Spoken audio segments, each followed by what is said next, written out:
Good evening. Hope I'm audible. So, yesterday we were talking about the exchange rate, right? So, there are a lot of things that we learned yesterday regarding the exchange rate, regarding the factors influencing exchange rate. How do you determine the exchange rate, right? What happens to the demand curve, supply curve, all of this. So, why did we learn this? Because we have to be discussing about the expenditure switching policy, right? So, measures to overcome disequilibrium, there are technically trade policy measures, expenditure changing policy, and expenditure switching policy. Trade policy measures and expenditure changing policy हमने already discuss कर लिए right we discussed in the couple of sessions earlier. But to discuss expenditure switching policy, we should have an idea about exchange rate. And that is why yesterday I had taken about the exchange rate, right? So yesterday, all those who were not there in the class, have you gone through the previous session before you joined this session? Because exchange rate, if you don't have an idea about how exchange rate works, the devaluation or revaluation, then it would be difficult for you to understand the expenditure switching policy, right? इसलिए हमने कल exchange rate के बारे में discuss किया, right?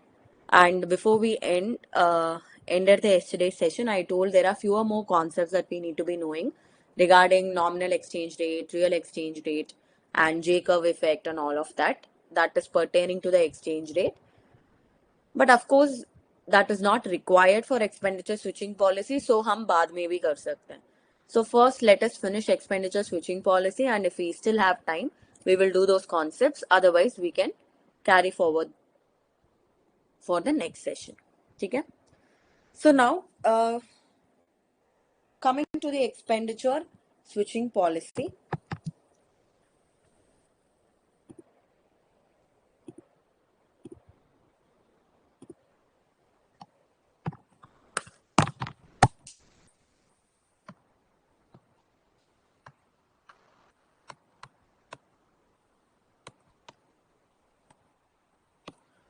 So what is this expenditure switching policy? Is technically you are going to use tools called devaluation and revaluation. So what is devaluation and what is revaluation? So devaluation in case you have a deficit BOP, right? And revaluation is in case you have a surplus BOP. However, both of these are disequilibrium in BOP. So you are trying to balance, you are trying to get equilibrium, correct? And for that, either you will have to go with devaluation or revaluation depending upon the situation. So we are going to talk about deficit BOP because that is one thing that is common in India. We can more relate to this, and that is why we are talking about devaluation. Now the question arises, what is devaluation? So devaluation or depreciation, so you must be aware of depreciation of the currency and appreciation of the currency, even if you are not attended the yesterday's session, right? So what is this depreciation and appreciation? So if $1 is equal to 60, say $1 is equal to 70 ban gaya, this is depreciation. But $1 is equal to 60, say $1 is equal to 50 ban gaya, this is called appreciation. So why do you call this a depreciation and appreciation? Is technically here depreciation of one currency, which is your INR, appreciation of another currency, which is again your INR, right? So why you call Indian rupees is depreciated against US dollars is that if $1 is equal to 60, which means you would require 60 rupees to buy $1. But yadi, when it becomes 70, which means with the same 60 rupees, you will not be able to afford $1. You will have to spend more, which means Indian rupees, right? INR has technically lost its value against dollars, and that is called depreciation, right? Depreciation. And this is deliberately done, right? If this is deliberately done by the central bank of the country or the government of the country, then that is called devaluation. You're deliberately making your currency lose its value against the foreign currency. That is called devaluation. And ये devaluation is generally done to overcome the deficit. but how it can overcome the deficit, I will explain. Okay. And similarly, when I say appreciation of INR is where if $1 is equal to 60, and because of market forces, because of the changes in the demand and supply for dollars, now it had become 50 rupees, which means earlier you would require 60 rupees to buy $1, but now all that you require is only 50, which means less than 60 rupees can buy you a dollar, which means INR has gained value against US dollars, and that is why it's called appreciation of INR. And similarly, when this appreciation is happening based on the market forces, based on the demand and supply of dollars in India, that is appreciation. But whenever it is deliberately done by the central bank of the country and government, then that is called revaluation. And revaluation is generally done to overcome the disequilibrium in BOP when you have a surplus BOP, right? When you have a surplus BOP. So now the question is how devaluation can help to overcome deficit BOP. Okay. So first, what is deficit BOP? Where your exports are lesser than your imports, right? So that is when you say there is a deficit. So आपको क्या करना है? Exports को बढ़ाना है, imports को कम करना है. So you want to increase your exports and decrease your imports. That is the idea. How devaluation can be helpful, right? How devaluation can be helpful.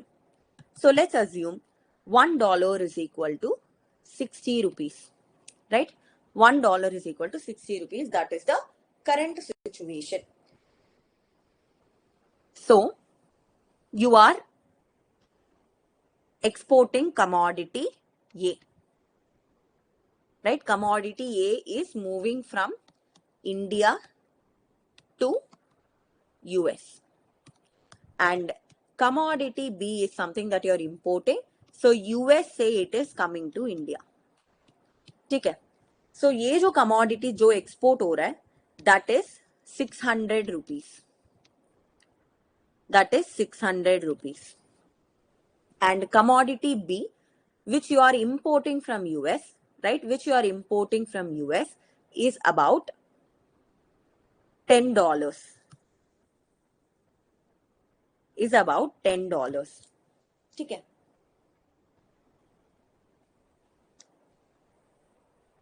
So now based on the exchange rate, because when let's assume there is a person Jack who is in US, right? He is buying this commodity worth of 600 rupees, right? He is in US, he is buying commodity A worth of 600 rupees. But he will not pay 600 rupees, but he will pay in dollars. So based on the current exchange rate, how many dollars he has to pay? He will have to pay $10. Correct? Because $1 is equal to 60, he will have to pay $10. Correct?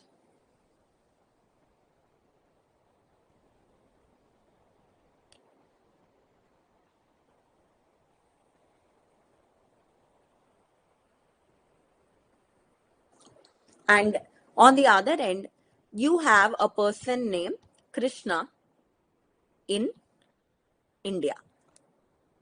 So this person is going to buy commodity B from US. So this is technically Indian exports. This is technically the imports.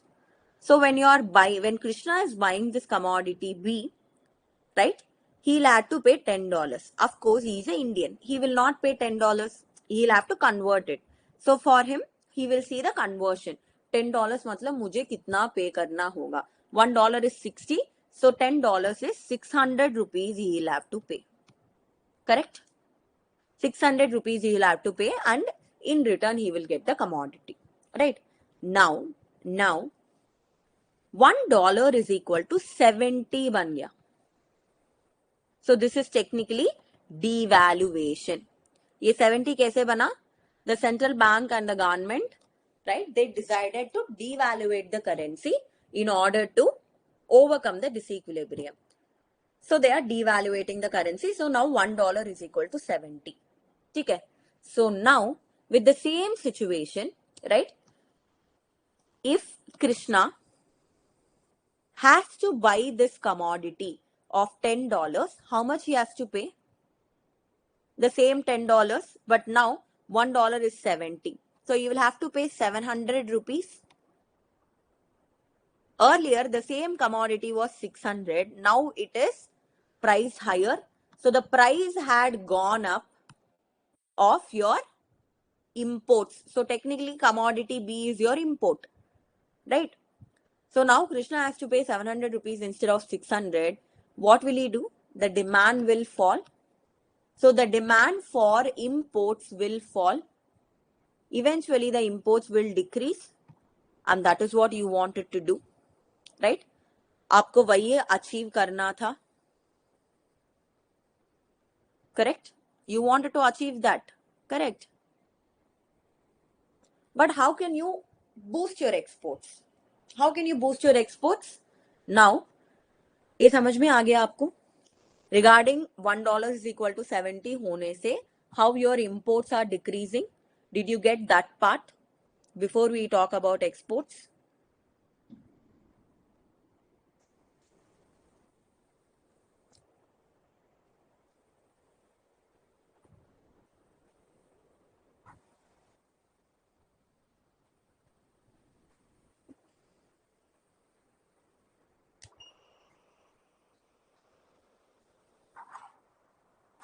Yes. Now, moving on to the exports. ठीक है. Now Jack है. Jack has to pay the same 600. Remember, the prices are not changing. So commodity A का price same 600 है. Commodity B का price $10 है. But because your exchange rate is changing, it is seeming to be expensive now. Because he has to pay $10 now, also he'll have to pay $10 only. But earlier, because of exchange rate, he was paying 600. But now he'll have to pay 700. Similarly, Jack has to pay 600 rupees for commodity A, right? But earlier he paid $10. If he pays $10 now, he will end up paying 700 rupees, correct? So he need not pay $10. He will have to pay less than $10. Yes or no?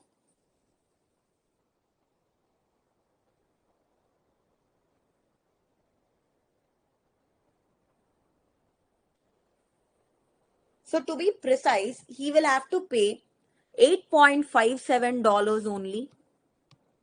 8.57 into 70, it's going to be 600 rupees. So earlier he was paying $10, right? Earlier he was paying $10. Look at this. So earlier Krishna was paying 600, now he's paying 700. Earlier Jack was paying $10, but now he will have to pay only $8.57. So Jack would feel, right? Jack would feel the price has decreased. When the price has decreased, right? Price of commodity A, which is technically India ki exports, has decreased, right? Actually, it is not decreased. It seems to be decreased because of the exchange rate. Internally, if you look at it, the price of commodity A is the same 600. But because of the exchange rate, now, right now, for Jack, he feels that the price has decreased to 8.57. So it not only happens to Jack, but all those people who are demanding our exports, right? Only because of exchange rate, the exports ki prices are now cheaper. So if exports are cheaper, the demand for exports will increase, right? The demand for exports will increase. So is your exports. So when you have had a deficit BOP, by adapting devaluation, you are able to encourage exports and discourage imports using the exchange rate. And that's how you are able to overcome the disequilibrium in BOP. So now deficit will slowly vanish and your exports would become imports. So you will be able to achieve equilibrium in BOP.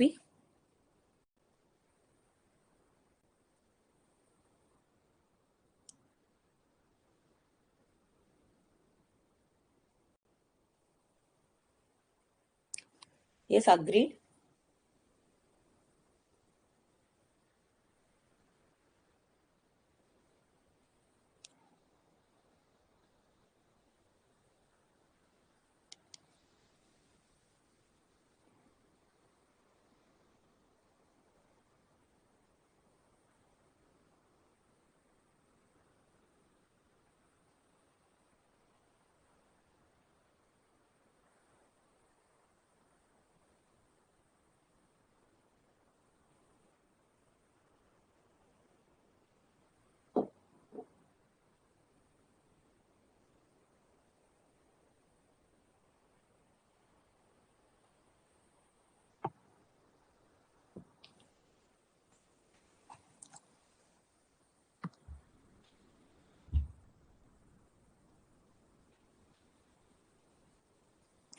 So what about surplus situation?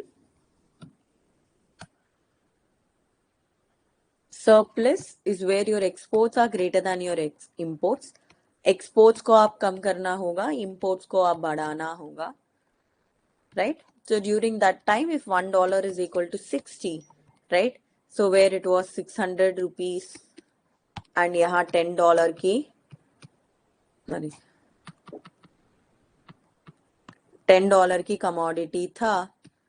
Now, if it becomes $1 is equal to 50 rupees, right? 50 rupees. So technically, Jack has to pay more than $10, right? If he pays $10, then it will only be now equal to 500 rupees. So you will have to pay more than $10, correct?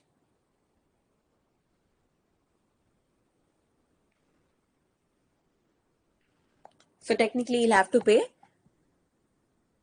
$12. $12 would be equal to 600. So according to Jack, the price had now increased from $10 to $12, which is a 20% increase.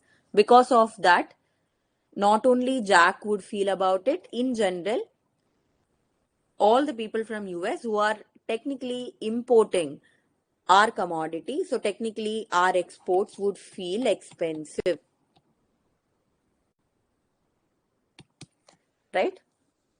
On the other end, if you take this commodity, which is $10, earlier Krishna was paying 600 rupees, right? So according to him, 600 rupees, he will convert it into $10, he'll pay. But now, Krishna would pay only 500 because now the exchange rate had decreased, correct? It is now become 50. If he is paying only 500 rupees, that will fetch him $10. So Krishna would feel that the imports are now cheaper.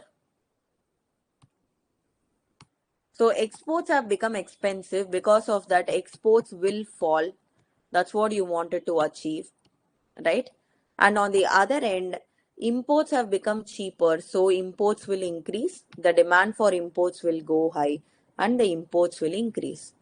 So now this difference is now matching up. So exports equals imports and the equilibrium in BOP is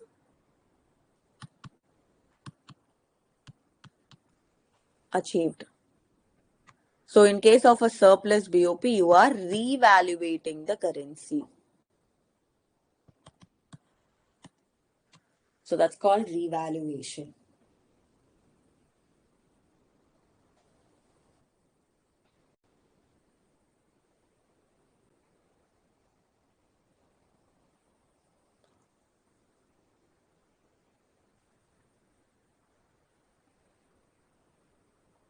Got it?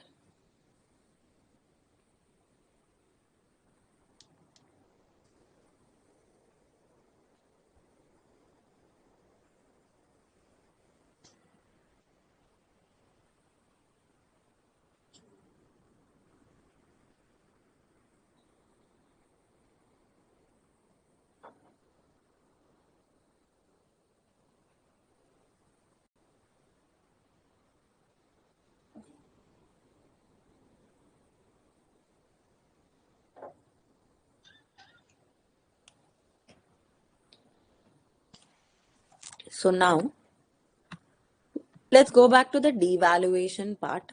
So devaluation में हमको समझ में आ गया that devaluation can be used to overcome the disequilibrium BOP in case of a deficit situation. But now there are two people who had come up with conditions. So technically three people. So the first one is Marshall and Lerner condition. ये Marshall and Lerner मिला के they raised a question. So do you really think $1 is equal to 60 से $1 is equal to 70 बनाने से technically by devaluating the currency, do you really think you can overcome the deficit BOP? And now the question is why not? Right? Of course, now only we have seen an example कि yes ये हो सकता है. But they asked, what about elasticity of demand? So you are looking at an ideal situation that the elasticity of demand is elastic in nature. Right? Matlab, whenever the prices are changing, whenever prices are increasing, the demand is falling, right? And whenever the prices are decreasing, right, the demand is increasing. So elasticity of demand, if you're going to look at it, it is greater. So whenever the prices are changing, so if the prices are changing by 10%, your demand is changing by 10%, which means it's an unit elastic. If your demand is changing more, matlab it is elastic in nature. So if prices are changing by 10%, your demand is changing by 20% or 30%, which means the elasticity is high, just like a rubber band, right? So the force that you're putting in and to the stretch that it does, right? And similarly, when the prices are falling, the demand is increasing. So if the prices are falling by 10%, the demand is increasing by 20-30%, matlab, it is again elastic in nature. What if it is inelastic in nature? So if it's elastic in nature, जैसे आप बता रहे previous situation में, right? जब वो 600 rupees से अभी 700 rupees 600 rupees जो $10 की था अब $8.57 हो गया. So the demand will increase. So हमारा exports बढ़ेगा. Similarly पहले we were paying $10, so 600 rupees पे कर रहे थे, अब 700 रुपीज पे करना है. So because the price is now increased, you're telling the imports will fall. But what if the elasticity is inelastic in nature? Matlab, even when your prices are changing, your demand is not changing. So Krishna, in spite of the commodity become 700 rupees from 600 rupees, it had increased to 700 rupees. What if he continues to buy the commodity? The demand is inelastic technically. So prices जितना भी change होने से आपका demand change नहीं हो रहा है. So generally ये होता है, right? You will find lot of commodities on a day-to-day basis which are inelastic in nature, right? Just because the prices of rice had increased or atta has increased, did we stop eating rice or atta? We still have rotis, we still have rice. So वो inflation है, but yet the demand has not fallen drastically, right? Education के prices बढ़ते जा रहा है. It doesn't mean that we are leaving ourselves uneducated. So जितना भी education के prices बढ़ते जा रहा है, so if you take a private education, obviously you're paying lakhs and lakhs, but yet it doesn't mean that we choose to be illiterate, right? Some or the other way, the parents of the children try to push and get them educated. So there are certain things that are inelastic in nature. So Marshall Lerner says कि अब inelastic होने से क्या करोगे? Devaluation will not actually overcome the deficit. Technically, it will increase the deficit. In terms of numbers, if you look at it, so let's assume you were importing $1,000 worth, right? $1,000 worth of goods. Or in terms of conversion, if you look at it, so for $1 is equal to 60. So you were importing 60,000 rupees worth of goods. Now, it will seem as you are importing 70,000 worth of goods if your demand is not changing. Yes or no? If your demand is changing, your demand is falling, then obviously overall value will also fall. But if it's inelastic in nature, if you're going to import the same number of commodities, right? आपका imports change नहीं हो रहा है because of inelasticity of demand. Then now because of devaluation, the total worth would seem to be higher, though you are importing the same number of goods, but now the exchange rate is different. So it would seem that you are importing more of goods, but you are importing the same amount of goods. But in terms of total value, it would be now 70,000 worth of goods you are importing. So by devaluating, technically in numbers, right? In terms of the worth of the goods that you are importing, technically you are increasing the deficit.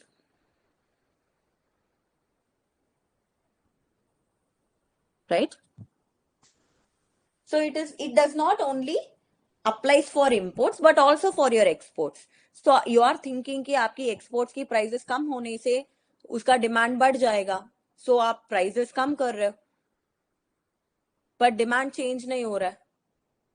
Even in spite of reducing the prices, the demand is staying the same.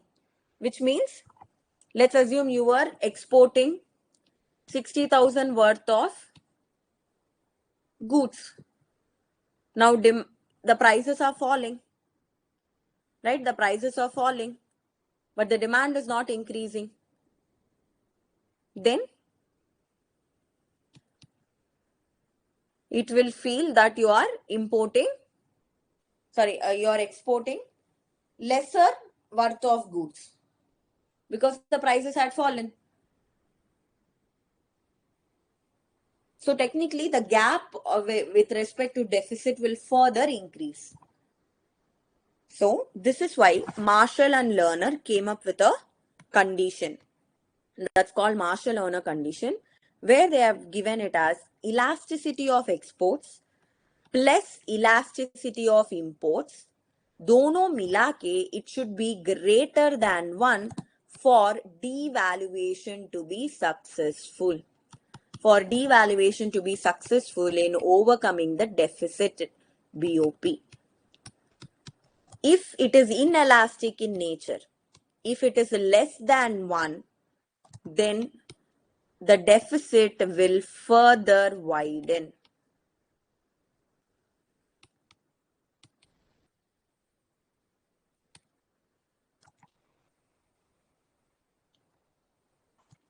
What if it is equal to 1?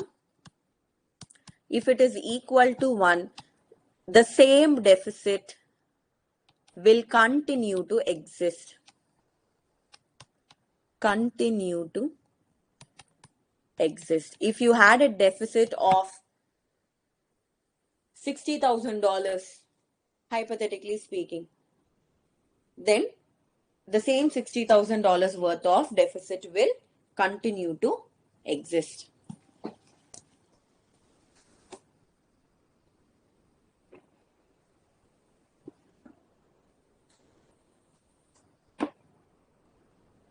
So this is Marshall-Lerner condition.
Got it?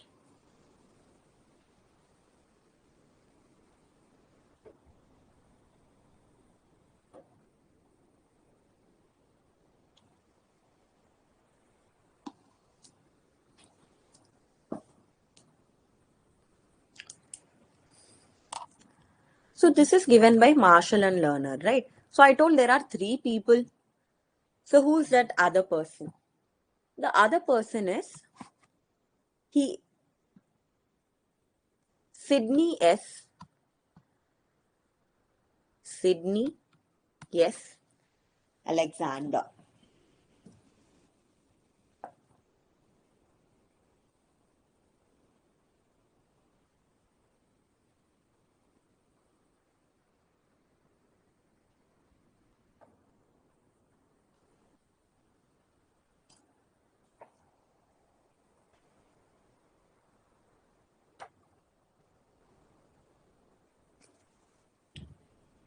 So Sydney S. Alexander, what did she say?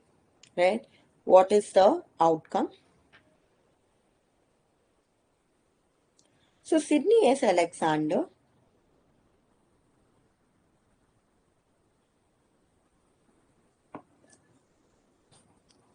came up with something called as income absorption approach.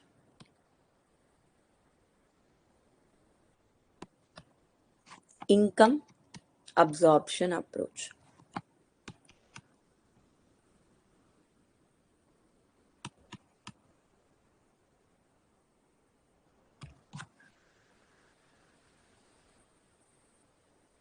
So this is a basic situation, right? So chalo, you are telling that when you have a deficit BOP, right? When you have a deficit BOP, you are trying to come up with devaluation as a policy. So devaluation is also successful because elasticity of exports imports is greater than 1. So it is successful. So आपका exports की demand increase हो रहा है और imports की demand कम हो रहा है. ठीक है. जब demand of exports increases, you should have sufficient export surplus with you. Yes or no? So demand for exports is increasing, no doubt. But for that to be successful, matlab demand for exports increasing is not equal to exports increasing, right? If demand for exports are increasing, the domestic country should have sufficient export surplus. What is export surplus? So technically, if you take your national income is nothing but your value of goods and services that is produced in a country, right? That is why. And out of this total goods and services produced in a country, the domestic country is going to utilize it. It's going to absorb it. Yes or no? The domestic country is going to absorb it for the consumption. So if you take India, India is producing so many tons of rice, so many tons of wheat, right? So for domestic absorption also, the same tons of rice and wheat is being utilized, right? So out of so many tons, internally we are all going to buy rice, we are all going to buy wheat. So we are going to consume them. So domestic country ki consumption, you will have to take into consideration. So out of the total value of goods and services that is provided, that is produced, there is domestic absorption that happens that you will have to subtract, right? So which means y minus a, I should subtract, and this should be positive, right? Only then I have some export surplus. So technically y minus a is equal to b, where b is my export surplus, a is absorption, the domestic consumption, y is the total value of goods and services provided in the produced in the country. What if my y equals a whatever is being produced, the total value of goods and services that is produced within the country, it's already consumed by the country itself. Then I don't have anything left. Y minus A would be equal to 0. I have anything, right? I don't have anything left in the name of export surplus. Only if I have surplus, I can export. मेरे पास है ही नहीं तो how will I be able to export? So whenever your exports की demand increases, right, you should have sufficient export surplus for the actual exports to increase at the end of the day. Demand for exports increase हो सकता है, पर आपके पास export surplus नहीं है, तो आपका एक्सपोर्ट कैसे इंक्रीज होगा? वो इंक्रीज नहीं होगा. Then what is the point of coming up with devaluation? In spite of you coming up with devaluation, your exports are not increasing because you're not having sufficient export surplus.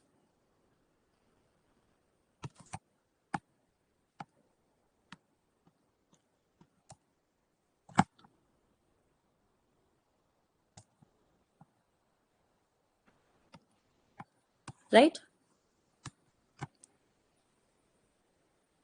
If I don't have sufficient export surplus, there's no point. I cannot say that, right? I cannot say that the devaluation would be successful. So now devaluation can definitely help in overcoming the deficit in BOP. But for that to be successful,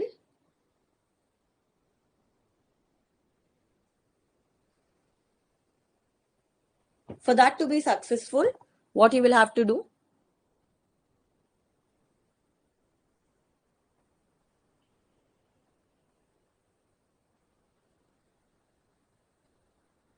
You should ensure that Marshall-Lerner condition is satisfied and you also have sufficient export surplus, or Sydney X Alexandra ki income absorption approach is also looked at.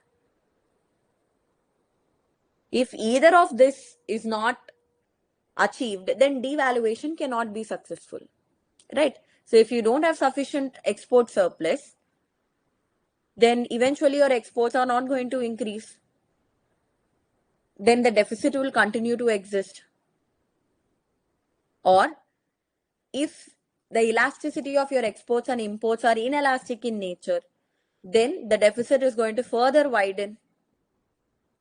Once again, the deficit cannot be overcome. So that will end up in a more troublesome situation. Got it?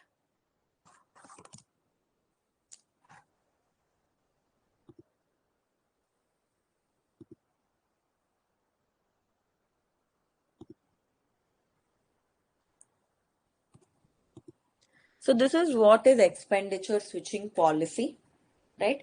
Expenditure switching policy.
You have any doubts so far?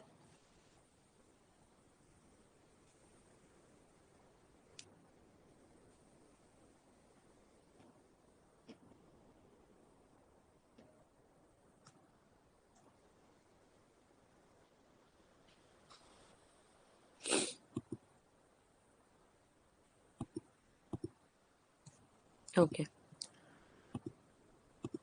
So these are the measures to overcome the disequilibrium in BOP, right? So जैसे मैंने बताया, we have more concepts to look at, right? We have more concepts to look at, so that is what we would be doing regarding the exchange rate. So if you take J curve effect, what is this J curve effect?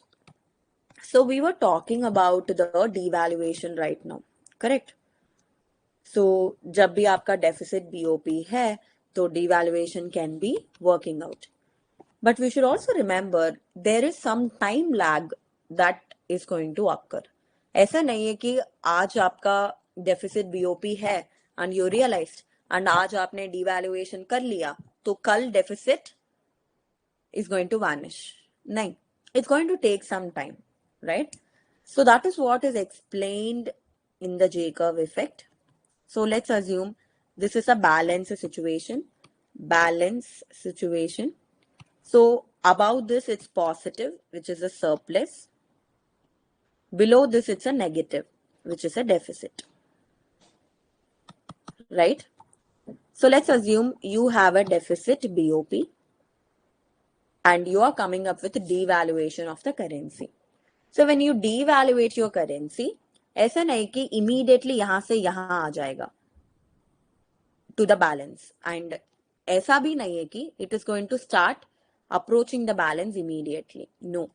Technically, what will happen is that it will further have a deficit.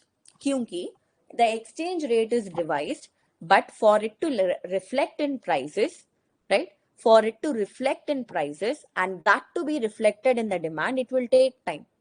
Exchange rate तो एक दिन में बदल जाएगा, but that people should realize, right, that because of this the prices are changing and that needs to be reflected in their demand preferences. That is going to take time. So till that is reflected, the deficit is going to further increase. So there's going to be more deficit, right? And then after a point you start to increase, right? So it starts to increase and slowly you are reaching a balanced position, and beyond that slowly you are also going to a surplus situation. So how long this will take? So technically this is divided into quarters, right? This is divided into quarters. So if you look at it, so this is quarter 1, quarter 2, quarter 3, quarter 4, quarter 5. So if you look at it, if you take up a devaluation, right? So if you're starting in quarter 1, right? So in quarter 1 and quarter 2, almost there's going to be further deficit. Only in the quarter 2, right? You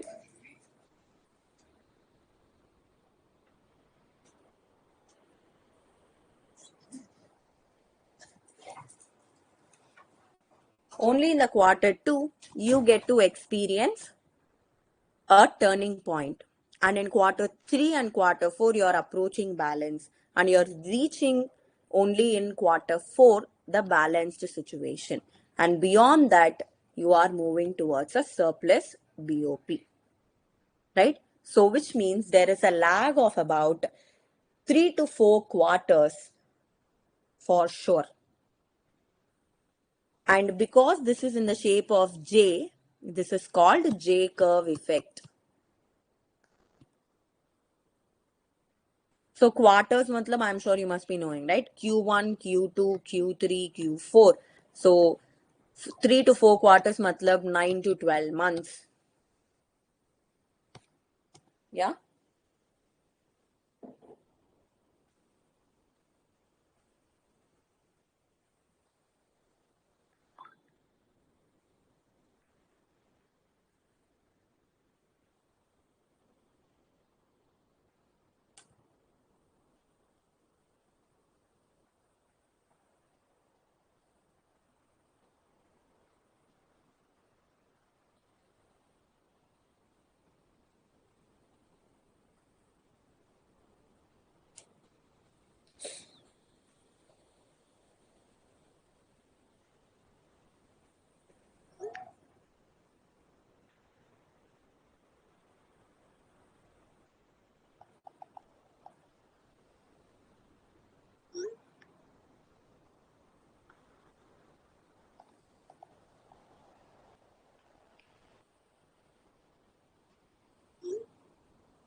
Any doubts?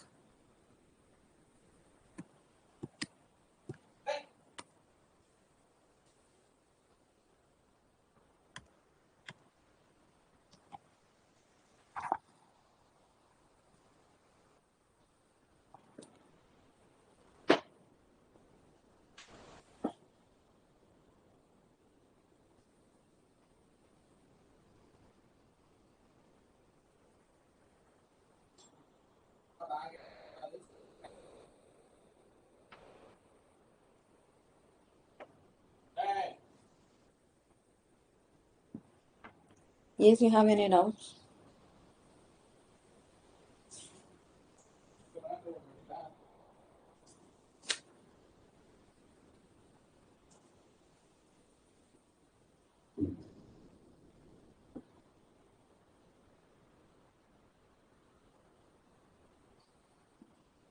Okay.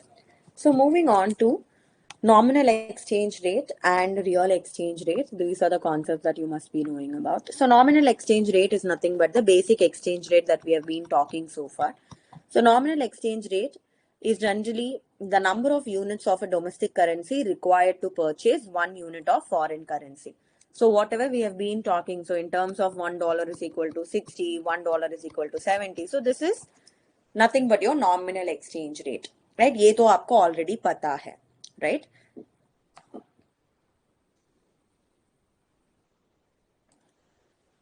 Now real exchange rate मतलब क्या है? So when I say real exchange rate is about the relative prices, right? Relative prices of the two currencies after adjusting for the price levels prevailing within the country, which means real exchange between rupees and dollars हम लेते हैं, right? Rupees and dollars. So I'm going to compare the rupee price of a basket of goods.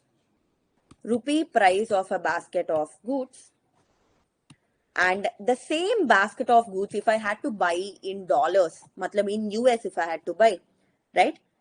So this is in India, rupee price of basket of goods in India to the dollar price of the same basket of goods. So if I'm buying some 10 commodities here and I'm able to buy with 200 rupees, let's assume.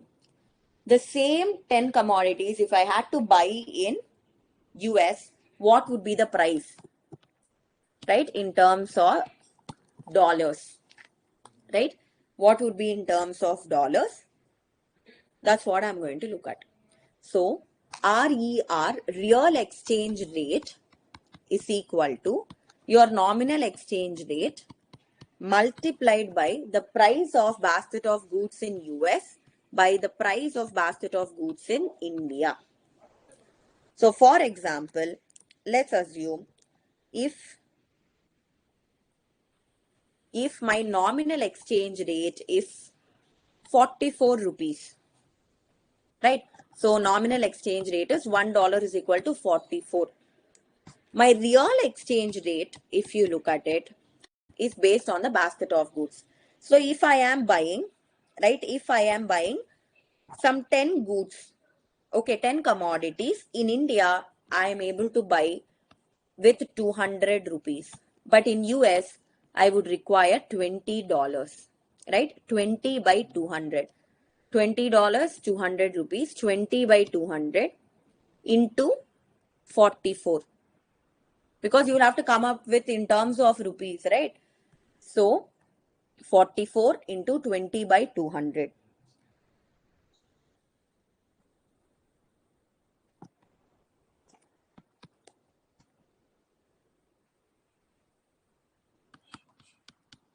The real exchange rate is actually only 4.4. Real exchange rate is only 4.4. But wherein the nominal exchange rate is 44 rupees. Right? In terms of real exchange rate is only 4.4. So you are trying to compare the basket of goods, right? So what you can buy with this, the basket of goods, how much it would cost in US, how much it would cost in India. Based on that, you are looking at the exchange rate, and that is what is real exchange rate.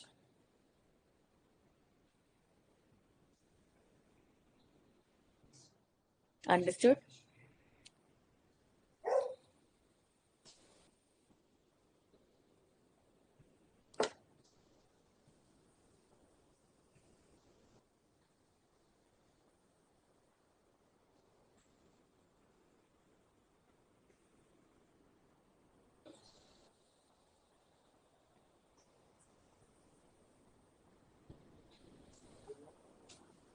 So there's something called as nominal effective exchange rate. So इसको बोलते हैं NEER, right? Nominal effective exchange rate.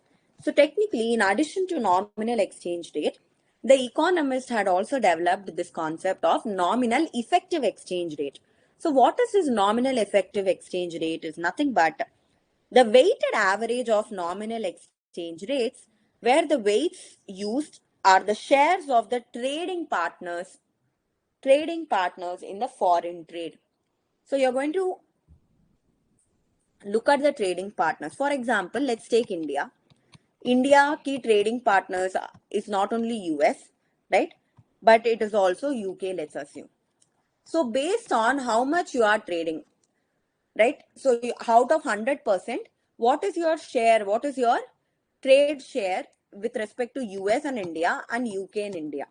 So let's assume 60% of your trade is happening with US, 40% of trade is happening with UK.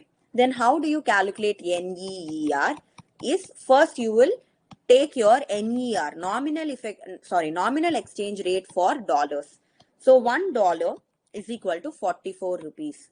And 1 pound sterling is 85 rupees.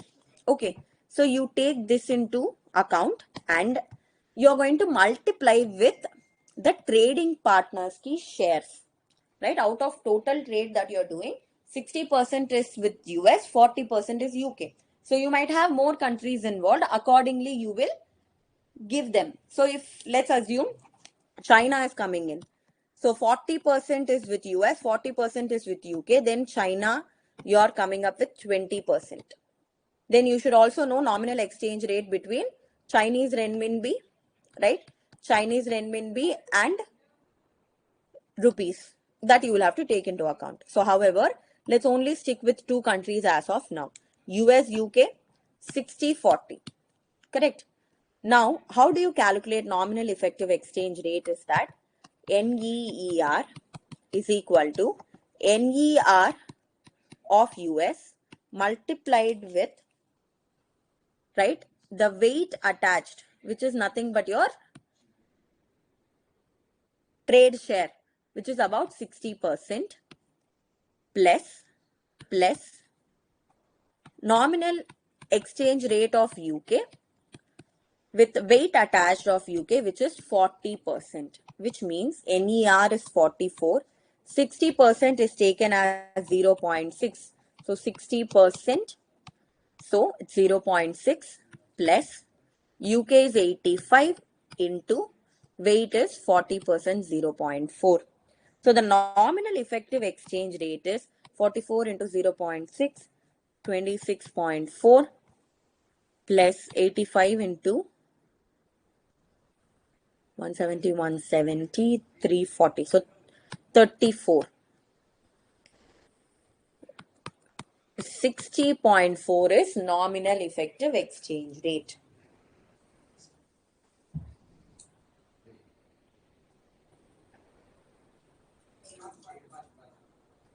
Got it?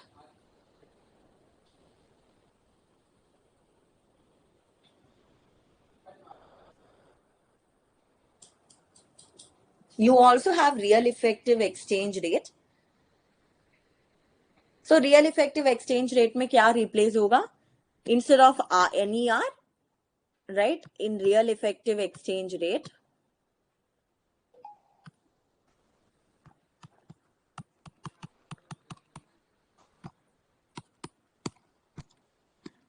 you will take RER of US. First, you will calculate RER of US into the weights attached of US plus RER of UK into weights attached for UK. Right? So REER, real effective exchange rate, is very much prevalent in India. So India mein real effective exchange rate is actually counted, right? It's been calculated by taking into account 5 countries, जैसे US, UK, and other European countries, Japan. So these are all the countries that has been taken into consideration because these are all the major trade partners, and based on that the real effective exchange rate is calculated in India.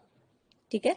So that is real effective exchange rate. First you will calculate RER for individual countries using the NER and the price, right, of the same basket of goods in terms of rupees and dollars. Based on that, you will arrive at RER, and then you will attach weights to it and find REER, real effective exchange rate. So these are all the concepts of exchange rate that you must be knowing about. Okay? And balance of payments. Yeah.